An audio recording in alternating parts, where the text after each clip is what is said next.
DangerDolan, you may or may not be asking, what exactly is the Emerald Dream and why should it be an expansion? Well, after doing copious amounts of research for this discussion, I think I can safely answer those questions so that you have a firm understanding of this topic before we can talk about the subject you came here for, which is, will they make an Emerald Dream expansion? But first, some lore.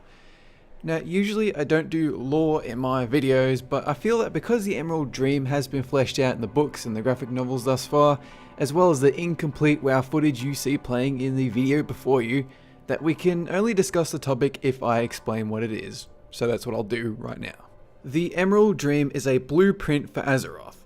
It's just like Blizzard using their public test realm to shape new patches, the Emerald Dream is the PTR equivalent of new landmass creation tool for the Titans, who are gods essentially. It's a template, a preview of Azeroth before all the continents got blown apart, so it's a mix of Northrend, Kalimdor, and the Eastern Kingdoms, and possibly Pandaria. And so this single continent, it doesn't house buildings or people of any description, apart from those who enter the portals located in Duskwood, Hinterlands, Ferrolas, Ashenvale, and Crystal Song Forest. Druids can also enter the dream by attuning themselves via sleep from places like Nordrassil, the World Tree. Although nothing really lives there natively, you do however have regular people and creatures popping into the dream from time to time and never know it. So boars and Thrall might appear every so often for no apparent reason. The Green Dragonflight watches over the Emerald Dream both inside and outside the domain, as well as Ysera, who used to be a dragon aspect until recently. You may have noticed all the green dragons have their eyes shut, and this is because they can see both Azeroth as it is now, and the Emerald Dream simultaneously. In terms of villains and things to kill outside of the random creatures wandering through the dream, there's actually a significant tie-in with the War of the Ancients, which is a novel trilogy by Richard Knaak. Knaak. He's the dude who wrote the book. So satyrs roam through the Emerald Nightmare, both real and shadow, servants of Queen Azshara and the Burning Legion. The Nightmare Lord, responsible for trapping Malfurion Stormrage for many years inside the dream, used a satyr called Xavius, who used to be Queen Azshara's chief servant, to spread his nightmare infection across both the dream and Azeroth, depicted in the novel Stormrage, also by Knaak, that almost merged Azeroth and the dream together, which, as you might imagine, would not be ideal, i.e. splat, kaboom, everyone's dead. And although Xavius was eventually killed, the Nightmare Lord was not killed, but merely forced to retreat to the Rift of Uln, which is located near the Maelstrom, which, coincidentally, also houses Azshara's ruined city of Nazjatar. It's been confirmed that the Nightmare Lord is in fact an old god named Enzoth, who took over Deathwing's mind, and that according to the latest novella series Dawn of the Aspects, who once again was written by Knaak, Enzoth is looking for a new host to replace Xavius as the new Nightmare Lord. According to descriptions from the official WoW novels, the Emerald Dream is like a semi-complete, single-continent Azeroth called Old Kalimdor, split into multiple layers like PTR update patches. Players who have been playing this game since Vanilla WoW will already know about how incomplete parts of the terrain were at the time, like Gilneas behind the Greymane Wall, or Hyjal and the infamous under construction sign. So some layers inside the Emerald Dream are like this. So you have walls that drop off into nothing, ground textures of the wrong colour, half-finished continents without trees or life. Because the Emerald Dream is such a testing ground, you'll find parts of Azeroth here that never made it past the Titan's approval and were scrapped. According to Cenarius, it's possible to navigate these incomplete layers only by those who know how. I was disappointed to find in my research how little mention was made of geography in the Emerald Dream, the only places of note being the Eye, home of the Green Dragonflight and the former Green Dragon aspect Ysera, and the Rift of Uln. That's it really. In World of Warcraft, you've had a couple of times visiting the Emerald Dream as players, but it's only been a simple green UI change. There's only been one or two variations inside the dream of real-world locations with different names, but nothing concrete or interesting. I was keeping my eyes peeled throughout all the Stormrage novel for terrain descriptions, but it merely described everything as jungles and green land stretching into the horizon. So now let's talk about why, how, and if the Emerald Dream should be an expansion. The Emerald Dream terrain files have been in the game since Vanilla WoW, and the developers at the time were seriously considering it a full expansion for down the road after BC and Wrath. They've had the plan in place for expansions for a while now, and everything Cataclysm and beyond has deviated from that plan, a plan which is over 10 years old at this point.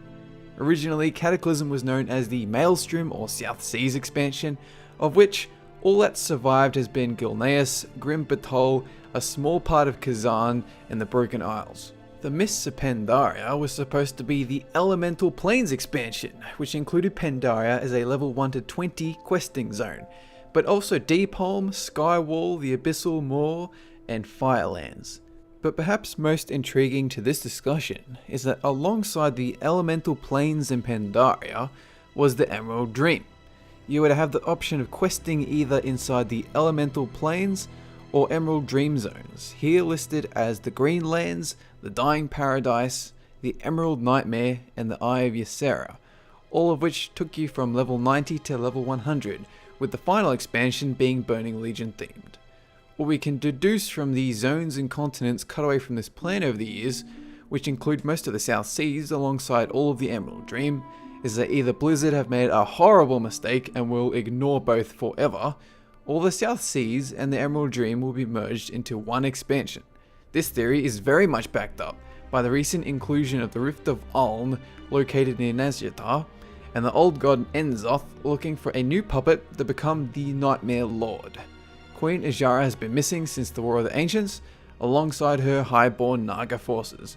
It's very likely that she'll make a return if all of these events are centered around her city ruins. As much as the Stormrage novel apparently clears up the possibility of an Emerald Dream expansion, I believe it accomplished the opposite. What I think happened is they had all these loose ends not tied up since Vanilla WoW, like Malfurion caught in the Emerald Nightmare, Ysera and the Green Dragonflight getting corrupted and so forth, that they decided to just reset everything. Malfurion is released, the Green Dragonflight loses most of its corrupted members, and think about Ysera losing her powers at the end of Cataclysm in that awful cinematic.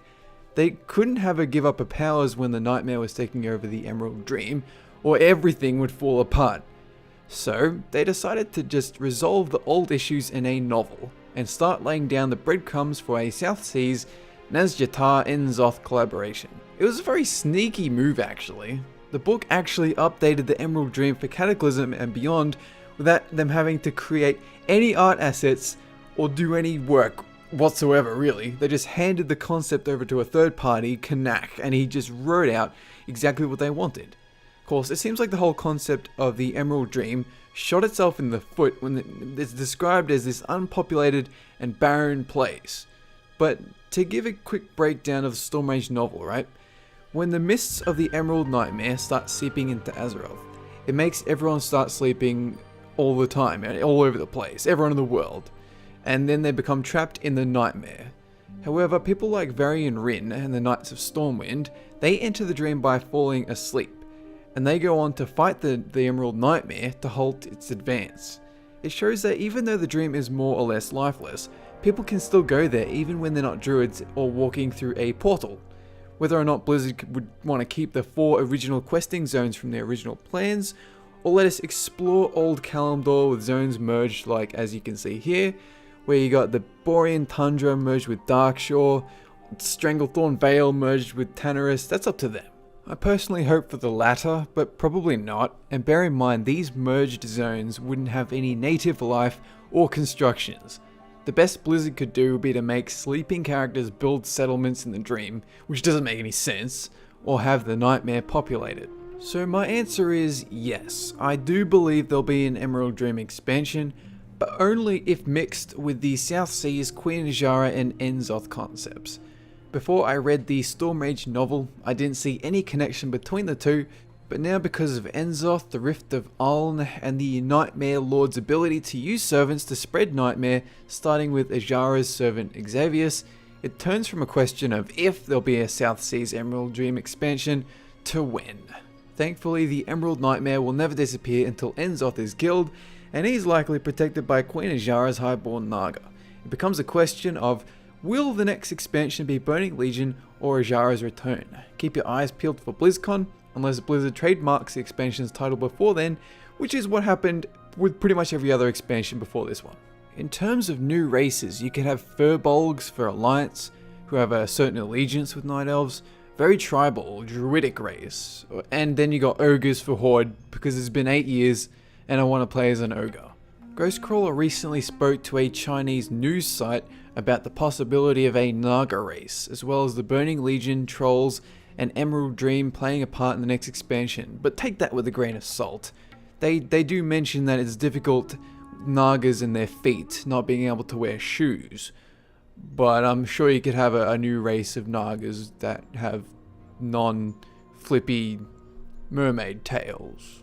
As I've mentioned in previous videos, we need a new hero class, preferably a non-magic ranged class, or even the rumored Tinker, which would be appropriate considering Kazan may or may not be a new major city. And now we turn to some community comments, the first one from Chris Robertson. I think Emerald Dream would be an interesting way to implement the new 1 to 90 questing along with 90 to 95. An expansion like that though would require tons and tons of hard work from the devs, but if the Emerald Dream is as large as all the continents together, I don't see why 1 to 90 content couldn't be implemented, thus making regular 1 to 90 content optional to the new Emerald Dream content. Thoughts? He also has another comment that goes on to say that it would help people avoid that BC and Wrath old questing content, as well as these story inconsistencies. Now, alternate leveling zones are an amazing idea. When they revamped the 1 to 60 leveling content for Kata, it was necessary on so many levels. But when you have a look at BC content, not in terms of story mind you, just as a questing and dungeon experience, it actually holds up quite well to this day. It's just that almost every player is tired of leveling through them. As much as I like the idea of an Outland revamp, I'm not convinced it's necessary when you can do something like Chris suggests. Offer an alternative to the 60 to 85 questing experience via something like the Emerald Dream. It's consistent with the tone too, since the Emerald Dream is more of an ethereal plane, so you can fall asleep at a certain level, ignore all the story inconsistencies up to today, then wake up for Pandaria. You wouldn't be removing the current leveling experience, just offering a second possibility for people who have already cleared it at least once.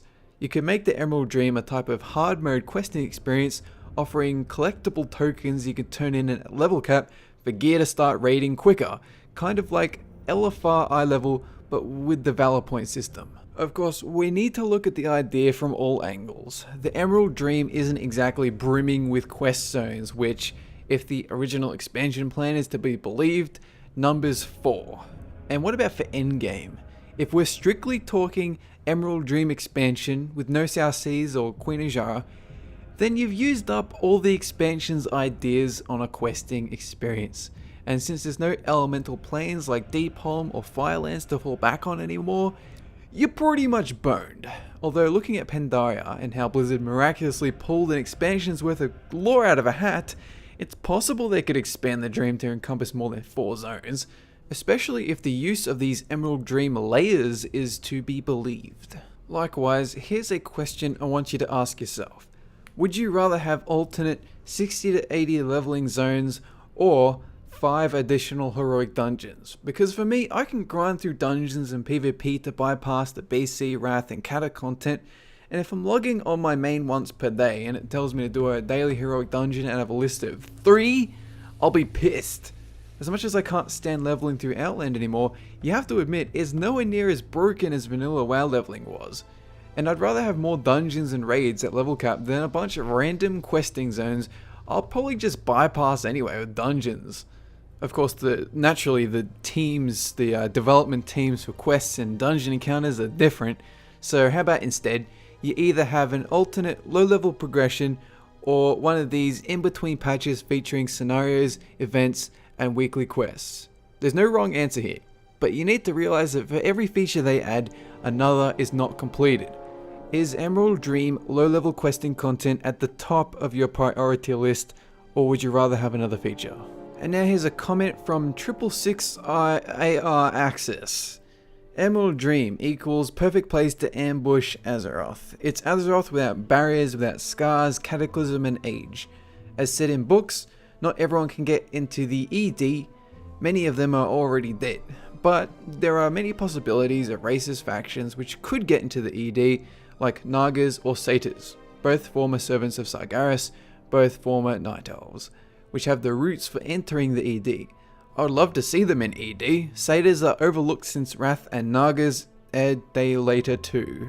The question of how to enter the Emerald Dream is a little unclear. First off, in the War of the Ancients trilogy, Malfurion and Cenarius can meditate to enter the dream, and according to the novel Stormrage, there are a couple of other ways. Second method, you have the 5 portals, which I imagine will be how players enter it, with maybe a Hearthstone type deal that puts you to sleep to enter it if you can't be bothered flying to Ashenvale. Third method, as I just mentioned, sleep. But the book doesn't really mention how non-druids make it to the dream in corporeal form, and that apparently if a mist spreads into Azeroth, it engulfs them in the Emerald Nightmare, which is like an endless loop of your worst nightmares. For instance, when Sylvanas gets put to sleep by the Nightmare's mist, she imagines Varamithras and Arthas torturing her in her chamber until Malfurion finally pushes the mist back to the Rift of Aln at the end of the book. This wouldn't work well for players because our characters are random adventurers. Although they might put your character in a basement, cover him in fast food wrappers, and then have his mum walk in and tell him to get a job. That's horrifying, I guess. I just imagine it'll make you walk through the portals, and druids will get a Hearthstone Dream type deal for VIP access. Now, is the Emerald Dream the perfect place from which to ambush Azeroth? Well, it is for an old god, but I can't imagine who else would use the dream to launch an attack. If the Burning Legion wants to attack, they'll just shoot down from the sky, or Queen Azshara will open another portal. It seems counterproductive to hide your Doomsday army in a place where the only occupants, the Green Dragonflight and Druids, where their only job is to watch the dream and make sure nothing bad is happening. You counter their attack by sealing up the 5 portals. Shazam! Crisis averted. But if you mean an attack by the nightmare creatures like satyrs, then the Emerald Dream and Azeroth would have to merge first. If the nightmare were to corrupt someone, then yes, granted, they can leave the Emerald Dream, but someone needs to be in there to be corrupted first, and there's no one there. And yes, I do hope to see more Satyr Naga involvement, the former because War of the Ancients, and the latter because of Warcraft 3 The Frozen Throne. But in terms of tone, do Nagas fit with the Emerald Dream? When I think of Nagas, I remember the slave pens in the Underbog, Lady Vash in Serpentshrine Cavern. I'd rather see them in the ruins of Nazjatar than the Emerald Dream. Yet you still run into the same problem of there being no buildings, people, or points of interest in the dream, so unless there's a major event that sparks the need for Azeroth's champions to storm the dream and eradicate widespread nightmare or corrupted monsters and race, there's not going to be much to do in there, is there? It all comes down to how they decide to approach the dream, because as a questing experience, it doesn't have much going for it, but as a raid or a set of dungeons, there are a few possibilities. Now there's a comment from Benton Holt. With the return of Malfurion and Cenarius and Kata, would there be a reason to return to the Emerald Dream? I'm sure Blizzard could find a reason. If we did end up going to the Emerald Dream, they would have to do something major for druids, maybe to give them a few extra special abilities, like a new animal form perhaps. Or even giving druids to every race. Starting zones for druids could change to a place in the Emerald Dream, or making a new playable race originating from the Emerald Dream. That's a good point actually. What's the reason for going back? The Stormrage novel didn't leave many potential plot lines apart from the Rift of Aln and Azeroth, and there hasn't been much, if any, reference to the events of Stormrage in WoW, even though it affected everyone from Azeroth, and I mean everyone in the world. From what I can tell, it all relies on who Azeroth chooses as the new Nightmare Lord. When Xavius was chosen, Shadow Satyrs ran rampant through the dream. Just like with the Lich King and his Scourge, whoever commands the main enemy forces will dictate what the theme of the expansion is. If it's another Satyr from the War of the Ancients, it'll be a dark expansion. If it's Queen Azshara and the Nagas, it'll involve the South Seas. If it's some kind of demon, it'll have a Burning Legion edge to it. On the topic of giving druids special abilities or a new animal form, I personally don't see the point in class-only bonuses simply because the expansion favors them. At minimum, they should be given easy access to the dream through an ability portal. and at best, a quest line in the vein of Warlock's Greenfire. Considering we have 11 classes now, giving one of them undeserved rewards for no reason doesn't jive with me. Likewise, if we let any race choose Druid, not only will it require considerable work to make animal forms for specific races, but lore-wise, it approaches absurdist territory. Under no circumstances do I see gnome druids being a thing. You might stretch your imagination to Tauren paladins, granted, but the day I see a gnome transform into a bear will be the day I quit this game. It's an interesting idea to have druids start in the Emerald Dream at level 1, but I must ask, how exactly do we expect a novice druid to reach the dream? A feat that apparently takes the most skilled druids all their lives to attain. Now, a new playable race starting in the dream, that's possible. Or how about this, a hero version for regular druids starting at level 55. If the theory of alternate 60 to 80 leveling turns out to be true, you can have archdruids level up like DKs through all the Cataclysm or Mist content bypassing BC and Wrath. Like mages, the archdruids could open up portals into the Emerald Dream when someone spams enough requests in trade chat. And now here's a comment from the world's hero Superfry. The Emerald Dream, why the hell not? I think it would be awesome source to go through parts of it, like the Emerald Nightmare. They could retcon their little hearts out for all I care, or just make up new stuff to fit the old lore. I mean, come on, they're making shit up all the time. I don't think they could make a mirror old Azeroth expansion zone for zone. Who wants to level up through 1 to 90 with current stuff just to get a hero board with do it again in green goo, keep things by? And it's true, if Pandaria proved anything, it's that they can improvise their way through an entire expansion's lore. I actually believe Mists was a proof of concept by Blizzard to showcase their ability to invent new storylines on the fly. When we started back in vanilla, they had no idea what WoW would turn into. They didn't know how much money it would rake in day by day. So after Wrath of the Lich King and during Cataclysm, I reckon they sat down with their team and discussed ways to make the game have more longevity. Everything up to that point had relied on Warcraft 1, 2 and 3 to provide characters and continents to base expansions on, but eventually once the South Seas and the Legion were finished, the game would run out of material and die. There were multiple hints to Enzoth in Cataclysm, like the puzzle box of Yogg-Saron, and Metzen saying that we haven't seen the old god which controls Deathwing, and it looked like everything was leading up to an Emerald Dream South Seas expansion, but they went in the opposite direction. They expanded the concept of Pandaria and merged it with the leftover plot points involving Garrosh Hellscream, who was supposed to have been one of the villains in Cataclysm. It was to prove they could invent a whole expansion, advance the story through filler patches, basically keep the story alive without clinging onto past games and lore. Of course, I'd like to see them stop killing off major characters for raids, but you can't blame them for this in vanilla to Wrath, back when they didn't know how much longer the game would go for. Their precedence before WoW was one expansion for Warcraft 2, and Diablo 2, and StarCraft and Warcraft 3.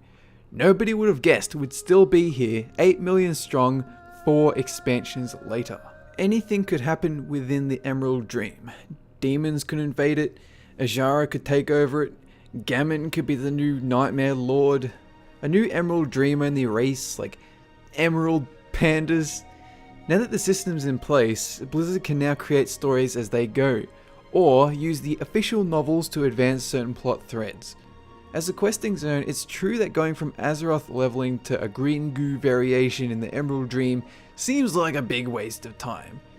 The idea of merged zones is intriguing on paper, but in reality it's too big a space for so little characters and content designed with slightly reused graphics. And the whole concept of the Emerald Dream seems flawed for questing, and the only way we could have dungeons and raids depends on who the Emerald Lord is, and how they make use of old Kalimdor. But I can guarantee all the dungeons and raids, they're gonna be green dragonfly themed, avoiding as much reused content as possible. And here's a comment from Resabinioan. I want to see an Emerald Dream expansion that Blizz makes service for elitists and casuals. Like this, the casuals will not endure the pressure of the elitists, LFR and other stuff. That is for the casuals, by the way. I think that Blizz can raise the max level to 100. Just saying. Now this comment isn't 100% related to the Emerald Dream, but I'd like to address it regardless because it seems like an interesting topic to me. I firmly believe splitting the player base between casual and hardcore servers would do more harm than good. If I'm progressing with gear on my main and I finally clear flexible raid modes only for the game to say, well, sorry, that's all we have for you, that'd be terrible. I need the ability to push further if I so choose, not for the game to take away my options just because it doesn't think I have the ability to do so. There needs to be variety, all things in moderation. I don't mind easy quests or easy dungeons because that day I might be more interested in mindlessly grinding XP than sitting down to focus on killing those 12 elite bears for purple meat flanks over the course of a damn hour. Or I might have just finished a night of heroic mode raiding and I want to focus on something easier for my main tune. It's also a case of the community. By lumping all the casuals together, you get the type of conversation you'd find in LFR today.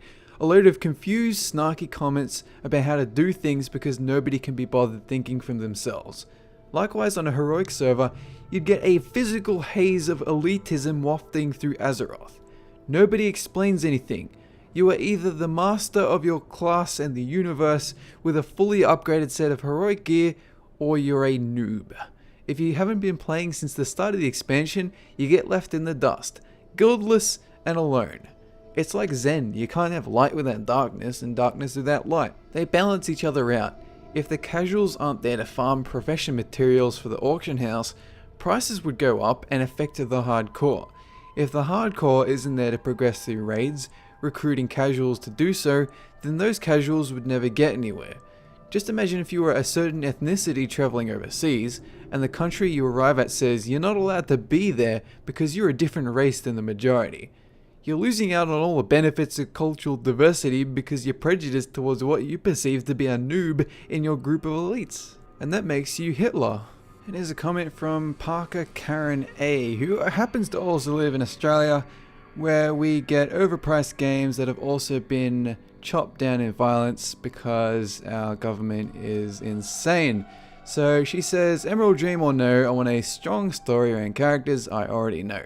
Nothing will compare Arthas for those of us who played the RTS story, but even without that build up, the Ice Crown quests with Matthias Lenher, which is an anagram of Arthas Menethil, the Dragon Blight quests leading to that fantastic Wrathgate cinematic, all gave Arthas his famous blend of ultimate villainy and tragedy. Throw in a handful of creepy and you have the recipe that makes such memorable villains as Darth Vader. That is what I want to see again. Smiley face. And I believe that's why the old gods and the titans and Deathwing, why villains like these don't come close to the praise others like Arthas and Illidan get. Queen Azshara is a prime example of this too. Just wait until she's revealed in the game as an antagonist and nobody cares about her. It's because she's such an unlikable, unrelatable character right from the offset that we subconsciously lump her into the crazy whack job villain category, whereas Arthas has a bright future at the start of Warcraft 3, only for us to accompany him as he squanders it and becomes the Lich King, betraying dozens of characters along the way. Now imagine if we didn't experience his story until after he became a Death Knight. Imagine if we didn't know Illidan until after he became the Lord of the Black Temple. Both would have become crazy whack job villains, but because we saw them grow, saw them at their weak moments, saw them struggle between light and darkness, it's for these reasons that we like them, even though they don't do likable things. If it weren't for Darth Vader, the I am your father plotline, he would have been a Deathwing. But luckily, George Lucas decided to draw you into his character, a moment of vulnerability before ultimately his redemption. The old gods, as creepy and interesting as they are the antithesis of this concept. They are evil, raving, lunatic, alien death machines that process characters and turn them into crazy whack job villains.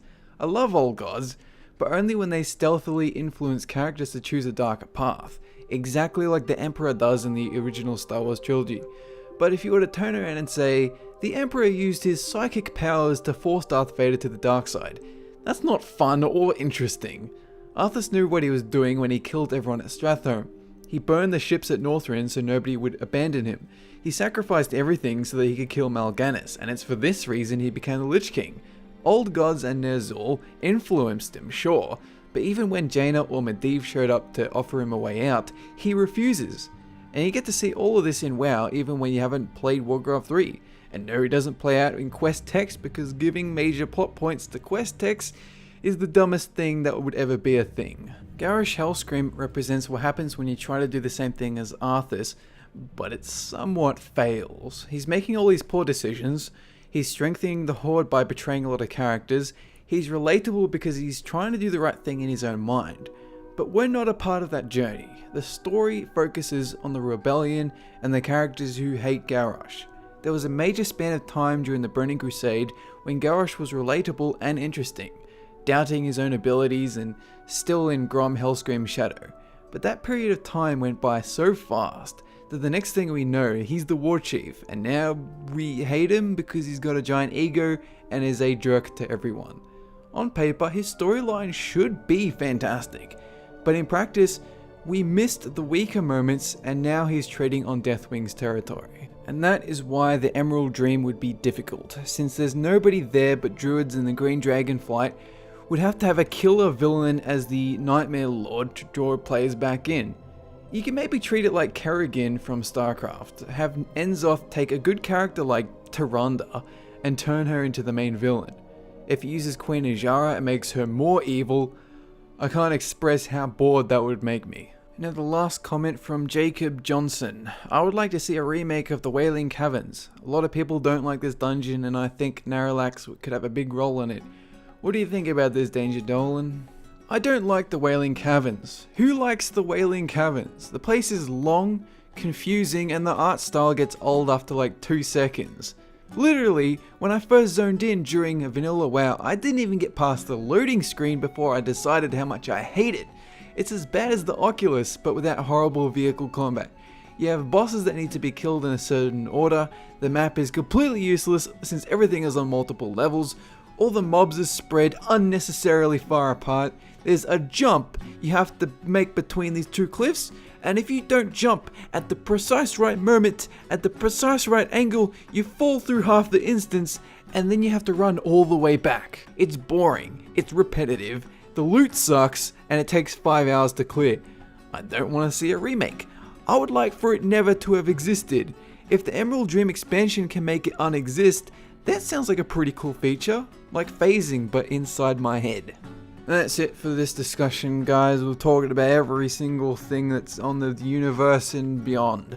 Now as for next week's topic, which should be around the start of August, it's gonna be about why is WoW so addictive? What is it about the game that keeps us coming back, even when there's been other MMOs that have technically should have been better, but have not been? We just keep coming back to WoW. What is it that makes us keep coming back? Why do we keep playing it every day, every second of every day? Losing jobs, losing families, losing your wallet, everything. What is it about the game? Let me know, and we'll talk about it in a week from now. I just want to let you guys also know that in future I'll probably be focusing on half-length episodes purely because I've run out of search algorithmically nice topics to do. So I might just focus on like a feature in WoW and just say, hey guys, what do you think about virtual realms and all this? Then I'll talk about that and we'll just do that. So it won't be a full episode, a full half an hour thing because that's way too long. But with any luck, I could probably make 2 a week, so yeah, that's something nice. So that's it. Have a good one.